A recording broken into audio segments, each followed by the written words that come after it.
மாதத்துக்கு உண்டான சிறப்புகளை பற்றி பார்ப்போம். வீடியோக்குள்ளே போகலாம்.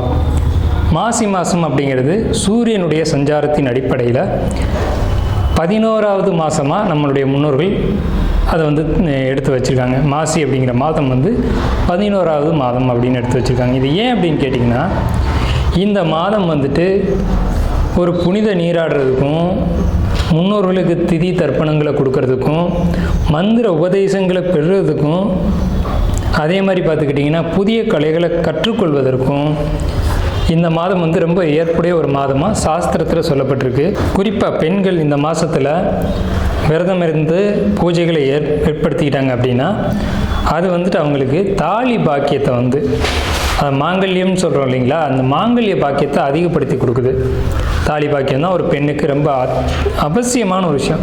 அப்போ அந்த மாங்கல்யம்ன்ற விஷயம் இந்த மாசி மாதத்தில் சிறப்பான ஒரு இடம் பெறுது.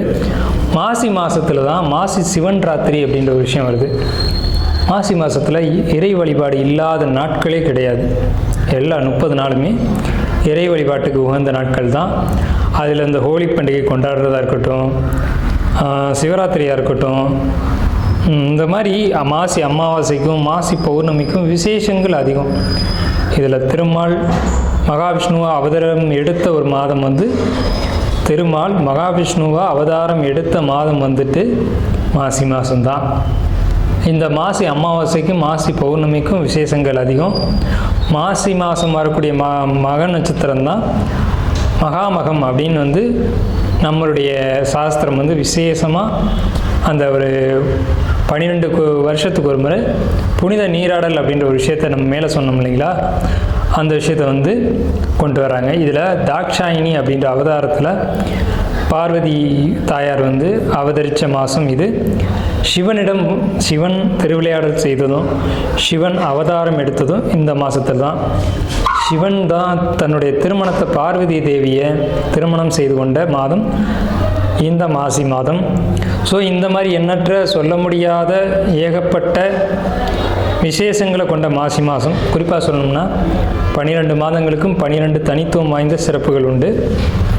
இருந்த போதிலும் மாசி மாதத்துக்குன்னு உள்ள சிறப்புகளை நம்ம மேலே பார்த்துட்டோம். சதய நட்சத்திரம் நமக்கு இப்போது மாசி மாதத்துக்கு உண்டான பொதுவான ராசி பலன்கள்.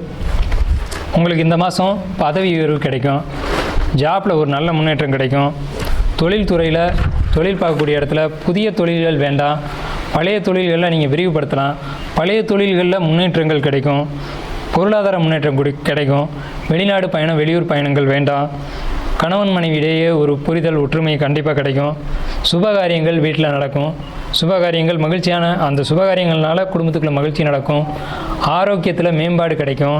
கண்டிப்பாக பழைய உடல்நிலைக்கும் இப்போ புதிய உடல்நிலைக்குமான ஒரு முன்னேற்றத்தை நிச்சயமாக நீங்கள் பார்ப்பீங்க. அலைச்சல்களை குறைச்சிக்கிறது நல்லது.